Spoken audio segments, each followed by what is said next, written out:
बारामतीकरांचा विश्वास दादांच्या स्मृतींना अर्पण, असं सुनेत्रा पवार यांनी म्हटलेलं आहे। दादांच्या आठवणीनं आज सर्वजण भावुक झाल्याचं सुद्धा सुनेत्रा पवार यांनी म्हटलंय।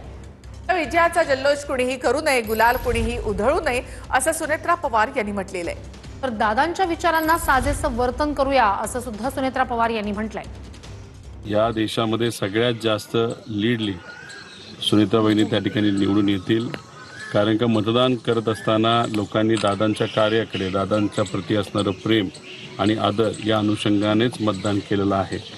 10-5 मतं इकडे तिकडं चुकून, कधी एखाद्या वयस्कर व्यक्तीला कुठलं बटन दाबायचं हे माहीत नसतं, त्या अनुषंगाने जी काही मतं ही विरोधात जातील ती चुकून गेलेली असतील, पण खूप चांगल्या मताधिक्याने त्या ठिकाणी निवडून येतील।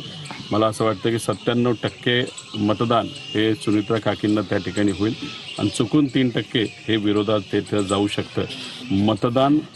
मतदान होण्याच्या दिवशी जर मतदानाचा टक्का अजून जरा थोडासा वाढला असता तर या देशामध्ये आत्तापर्यंत जे काही लीड होतं एखाद्या व्यक्तीचं, असं लीड हे तोडून सुनेत्रा काकींचं नक्कीच रेकॉर्ड त्या ठिकाणी झालं असतं, पण अजून काही पुढे वेळ आहे, नक्कीच त्या रेकॉर्ड तोडतील असा विश्वास आम्हा सगळ्यांना वाटतो।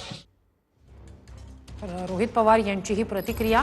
दुसरीकडे विजयाचा जल्लोष कुणीही करू नये, गुलाल उधळू नये, असं सुनेत्रा पवार यांनी कार्यकर्त्यांना आवाहन केलंय। दादांच्या विचारांना साजेसं वर्तन करूया, असं सुनेत्रा पवार यांनी म्हटलेलं आहे।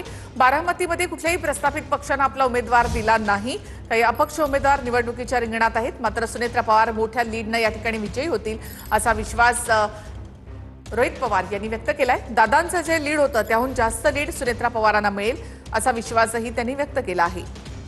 तर विजयाचा जल्लोष कुणी करू नये, गुलाल उधळू नये, असं सुनेत्रा पवार